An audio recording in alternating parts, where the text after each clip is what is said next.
레위기 13장은 나병에 대한 규례와 법규에 대한 말씀입니다.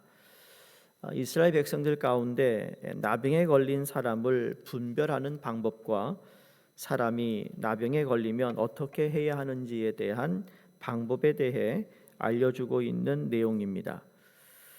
그리고 레위기 14장에 보면 이제 13장에 이어서 나병에 걸렸던 사람이 이 병이 나아 회복되는 경우 어떻게 해야 하는지에 대한 설명도 나와 있습니다. 오늘 본문을 읽어서 아시겠지만 나병 환자다 아니다라는 것을 진찰한다. 기억하시죠? 예수님께 10명의 나병 환자가 왔어요. 그래서 예수님이 너희의 몸을 제사장에게 보이라. 제사장에게 보이러 가는데 다 나음을 받았고 한 사람만 예수님께 찾아왔습니다. 그리고 감사를 표했죠. 그러니까 나병 환자가 지금 나병 환자 걸려 있는데 제사장에게 몸을 보이라라는 이야기가 그들에게 얼마나 황당했을까. 그런데 순종하고 나병 환자가 제사장을 찾아가는 동안에 병이 나았다라는 겁니다. 그러니까 제사장이 얼마나 자세하게 나병 환자다 아니다라는 것을 진찰하고 이 사람이 나병 환자다라고 딱 선언을 하면 그때부터 나병 환자는 이 모든 사회 생활, 가족들과의 생활을 다 정리하고 따로 살아가는 삶을 살아가는 겁니다. 불과 한 30-40만 년 전만 해도 이 병은 불치병이라고 여겼습니다. 또 오늘날에는 이 의학의 발달로 치료제가 개발되어서 90% 이상 완치될 수 있는 병, 다시 말해 치료가 가능한 병이 되었어요. 치료제가 개발되기까지 여러분 이 나병의 병은 불치의 병이다라고 했습니다. 특히 레위기가 쓰였던 그 당시는 더더욱 그러했습니다. 그러니까 율법은 나병을 부정하다라고 여겼다라는 거죠. 그래서 나병에 걸린 사람이나 병에 걸린 사람과 접촉한 사람을 모두 다 부정하다라고 가르치고 있습니다. 우선 우리가 나병에 대한 규례를 배울 때 알아야 할 것은 반드시 나병 자체가 죄와 연관되어 발생된 질병이 아니라는 것을 기억하셔야 됩니다. 나병 환자가 죄가 많아가지고 나병에 걸렸다 이런 말은 아닙니다. 물론 구약 성경에 보면 자신들의 죄로 인하여 나병에 걸린 사람이 있습니다. 미리암이나 게하시나. 그러나 대부분의 경우 자신의 죄와는 상관없이 나병에 걸리는 경우가 많았다라는 겁니다. 율법에서 여러 병의 대처 방법과 행동 방법에 대한 규례가 거의 없습니다만 이 나병에 관해서는 성경이 레위기 13장, 14장 두 장을 거쳐서 이 나병 환자가 어떻게 대처해야 되는지에 대해서 말씀을 기록해 놓았다라는 것이 참 다른 병은 그렇게 취급하지 않는데 왜 나병 환자에게만 이렇게 길게 나병 환자에 대해서 기록하고 있느냐라는 겁니다. 그것은 아마 나병이 전염성을 가지고 있을 뿐만 아니라 나병 질병의 이 특성과 현상들이 인간의 죄와 매우 비슷하기 때문이 아닐까라는 생각을 해봅니다. 구약의 제사법을 비롯해 여러 의식법과 형식법들이 그 속에 담겨진 본래의 의미가 다 있듯이 나병에 대한 규례 역시 그 속에 담긴 의미가 있다라는 겁니다. 나병의 규례를 통하여 죄가 무엇인지, 또 죄가 어떠한 특성을 가지고 있는지, 어떠한 파괴적인 결과를 가져오는지를 알려주고 있다라는 것을 우리는 이 레위기 13장을 통해서 알 수 있습니다. 하나님은 나병에 대한 이 규례와 죄의 특성들을 연관시켜 가르치시고자 하는 의도가 13장에 다 담겨져 있다라는 것을 알 수 있다라는 겁니다. 즉 나병의 규례는 이스라엘 백성들에게 죄의 심각성을 가르치고자 하셨던 하나님의 상징적 교육 방법이었다라는 거예요. 여러분 어떤 이단들은 이 모든 질병이 인간의 죄 때문에 왔다고 합니다. 그래서 죄 때문에 걸린다 그럽니다. 하나님의 징계로 인해서 그 죄가 그에게 임했다고 가르치는데, 물론 인간의 죄로 인하여 사망이 우리에게 찾아왔고 이 세상에 고통이 가득하게 된 것은 맞습니다만, 모든 질병이 그 개개인의 죄 때문에 하나님이 주신 징계는 잘못된 해석이라는 겁니다. 우리는 천사와 같은 영적인 존재가 아니에요. 우리 육신을 입고 있기 때문에 여러분, 너무 우리 몸을 쓰면 이게 과로가 되고 몸이 힘들어지는 건 당연한 겁니다. 우리가 살다 보면 다치기도 하고 상처가 나기도 하고 아프기도 하고 때로는 병에 걸리기도 합니다. 이게 다 인간의 연약함입니다. 모든 인간은 결국 언젠가는 죽게 되어 있고, 그 중에서 대부분은 좀 건강하게 살다 이 세상을 가겠지만, 또 더러는 병을 안고 아파하며 살다가 세상을 떠나는데, 이게 현실이고 이것이 우리 인간이 가지고 있는 그 자체라는 겁니다. 그럼 나병에 대한 규례가 우리에게 주는 의미가 무엇인가? 크게 두 가지를 우리가 생각할 수 있습니다. 첫 번째는 죄의 심각성을 알려주고 있습니다. 죄의 심각성이에요. 나병에 대한 규례 중 우리가 제일 먼저 주목해야 할 사항은, 의사가 이 병을 진단한 것이 아니고 제사장이 그 병을 진단했다라는 겁니다. 아니, 병에 걸리면 의사를 찾아가야 되는데 제사장에게 보이라 그랬습니다. 오늘 8절에도 제사장은 진찰할지니 그 병이 피부에 퍼졌으면 그를 부정하다 할지니라, 이는 나병임이라. 그러고 나서 9절에 보면, 사람에게 나병이 들었거든 그를 제사장에게로 데려갈 것이요. 그러니까 하나님이 나병이라는 질병을 죄와 연관시켜서 이스라엘 백성들을 가르치시고자 했던 의도가 있었다라는 것을 발견하는 거죠.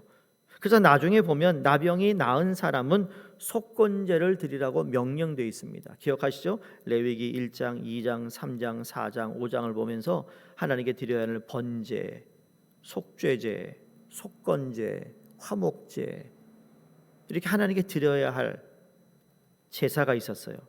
그러니까 이제 부정한 것을 다 떨쳐버렸으면 그때는 하나님께 회복하는 의미에서 속건제를 드려야 된다. 그러니까 하나님이 나병의 회복과 속건제를 연결하게 하신 것은 나병을 인간의 죄와 관련시키고 있다는 사실을 알 수 있습니다. 그렇다고 해서 다시 말씀드려요. 나병에 걸린 것이 죄 때문은 아닌데, 이 나병에 걸린 사람이 속건죄로 회복했다라는 것을 보이기 위해 바로 이 제사를 드려야 된다는 이야기는, 하나님은 우리 나병에 가지고 있었던 이 전염성, 심각성에 대해서 이스라엘 백성들에게 경고하고 있는 내용을 찾아볼 수 있다라는 겁니다. 여러분, 나병은 살과 뼈가 썩어져가는 병이잖아요. 나병에 걸리면 살과 코, 뼈가 썩어서 시간이 지나면 다 잘라 나갑니다. 먼저 코가 썩어서 떨어지고, 귀가 썩어서 떨어지고, 손가락과 발가락이 썩어서 떨어지고, 하나님은 나병이라는 이러한 질병이 인간이 가지고 있는 죄와 특성이 같다라고 알려주시기 위해서 이 나병의 규례를 정하고 계시다. 그러니까 나병에 걸린 사람의 모습이 점점 썩어져 가고 있어요. 추하고 징그럽게 변해가다 궁극적으로 사망에 이르는 것처럼 죄가 사람을 그렇게 끔찍하게 흉측하게 만든다는 겁니다. 결국은 그 결론이 뭐예요? 사망에 이르게 된다는 겁니다. 나병에 걸린 사람과 물건에 접촉한 모든 것이 부정하게 된다는 말씀은 나병의 전염성에 대한 심각성을 가르치고 있는 것인데, 이는 죄에 대한 전염성의 심각성을 가르치고 있습니다. 이것은 죄를 멀리하라는, 죄와 분리되어야 함을 강조하는 말씀이라고 믿습니다. 두 번째로, 하나님께서 이 나병과 그 다음에 이 죄의 문제를 이렇게 얘기합니다. 죄의 해결은 하나님만 하실 수 있음을 알려주고 있습니다. 나병에 대한 규례 중에서 우리가 주목해 볼 것은, 이 나병 환자는 자신의 병을 여러분 숨겨서는 안 된다는 겁니다. 당시에 나병을 가진 자들이 이를 숨기고 알리지 않을 경우 율법에 돌로 쳐 죽이도록 되어 있습니다. 왜냐하면 다른 사람에게 전염을 시킬 수 있기 때문에 그렇은 거죠. 그래서 다른 사람까지 부정하게 만드는 죄를 범할 수 있어요. 자녀들을 키울 때 친구들, 착한 친구, 좋은 친구, 공부 잘하는 친구, 그런 친구들하고 어울리기를 부모가 제일 원합니다. 근데 친구를 데려왔는데 친구가 말이죠, 이상한 옷 입고 다니고 좀 이상하게 행동하면 부모의 마음이 두려워집니다. 왜? 그 친구 닮아갈까 봐. 아마 세상에 사는 대부분의 일들은 성인이 되기 전까지 다 어디서 배운 걸까요? 길 가면서 침 뱉는 것도 친구한테 배우고, 담배도 친구한테 배우고, 술도 친구한테 배우고. 이건 어느 아버지가 아들아, 남자는 말이야, 그리고 담배 피는 걸 가리키는 아버지가 있을까요? 없어요. 다 친구한테 배워요. 다 남에게서 배운다고요. 다 세상에서부터 배운다고요.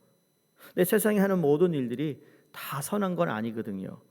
그러니까 하나님도 이거에 대해서 나병 환자를 통하여 죄가 어떻다라는 것을 우리에게 알려주고 있는 말씀이 된다는 겁니다. 그래서 나병 환자의 진찰은 제사장이 했고, 나병 환자의 회복과 정결함에 대한 선포도 제사장이 했습니다.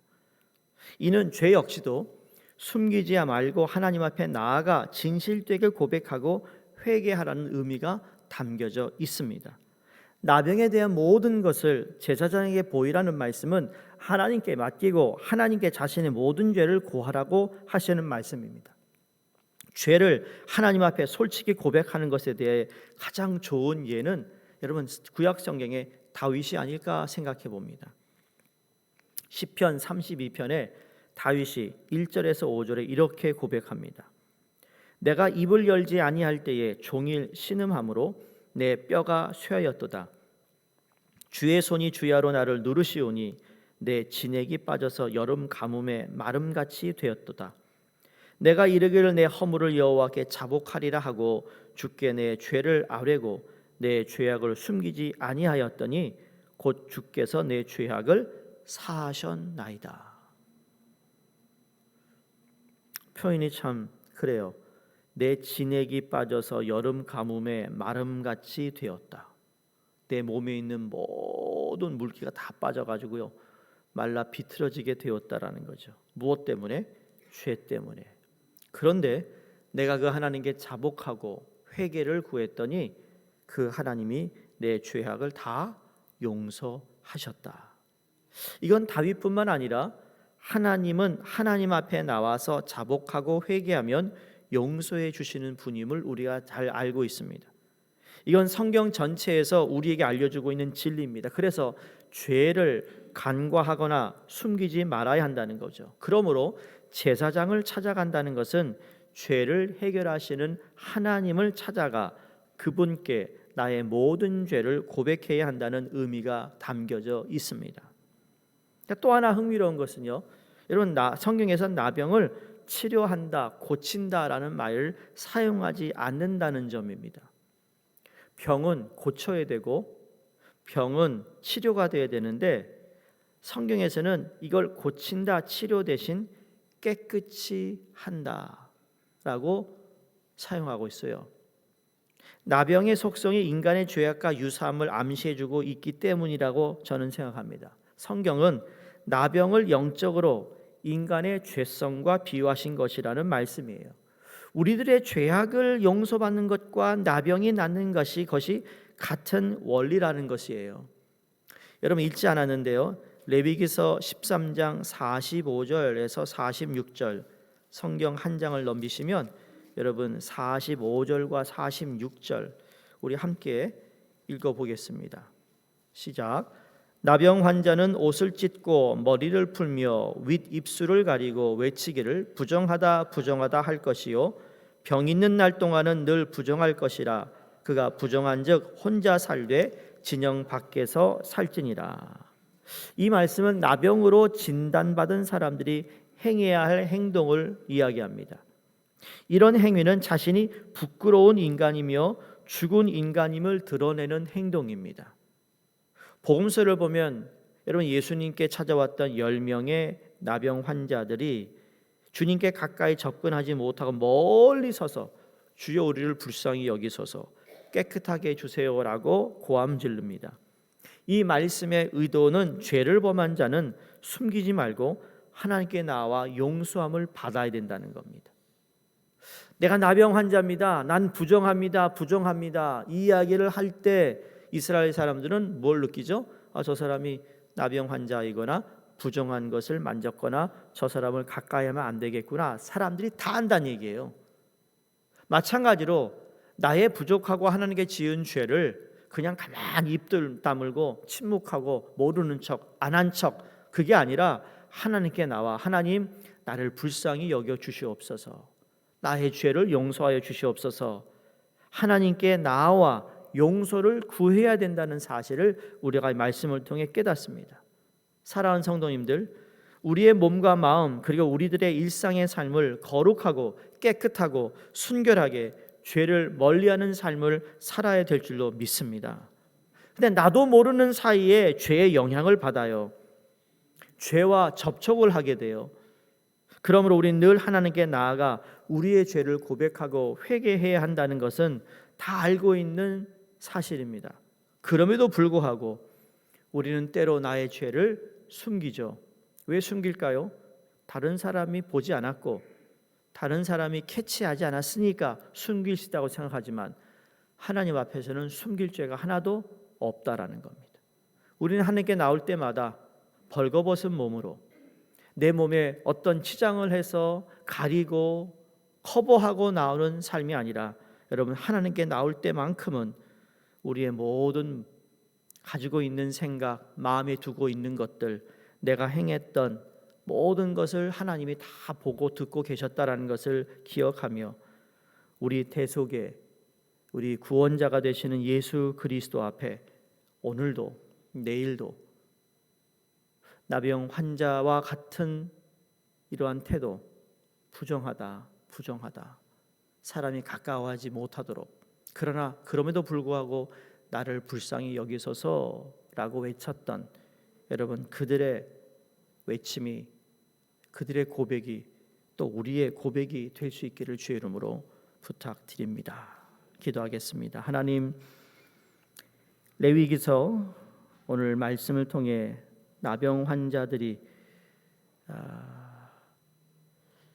그들의 삶이 때로는 우리도 모르게 죄를 짓고 있는 모습과 너무나도 유사한 것을 생각해 보며 하나님, 우리가 주님 앞에 우리의 연약함과 부족함 때문에 나도 모르게 지은 죄가 있다면 늘 하나님 앞에 회개하며 자복하는 우리 모두가 되게 해 주시옵소서. 예수 그리스도만이 우리의 죄를 해결해 줄 수 있는 유일한 분이심을 믿게 하여 주시옵시고, 특별히 사순절 기간 동안 우리 마음속에 주님을 더 생각함으로 죄를 멀리할 수 있는 은혜를 더해 주시옵소서. 다시 한번 우리의 마음과 생각을 주님의 것으로 채우시고 다스려 주셔서 하나님이 기뻐하시는 삶을 살아갈 수 있도록 도우시고 성령님 역사해 주시옵소서. 감사드리오며 예수님 이름으로 기도드리옵나이다. 아멘. 우리 함께 기도합니다. 오늘은 아시아권 선교를 위해 일본의 마크 앤 레이첼 선교사님과 히로시마 학교 이상훈 장미숙 선교사님, 키르기스탄의 정춘섭 김은희 선교사님 위해서 기도해 주시고요. 또 오늘 저녁에 쓸 예배와 또 마지막 이제 전교인 캠페인 우리의 마지막 주제를 남겨놓고 있는데 우리 모든 성도님들에게 하나님의 뜻하신 목적을 온전히 알고 따르며 행할 수 있도록 우리 함께 기도하겠습니다. 할렐루야. 하나님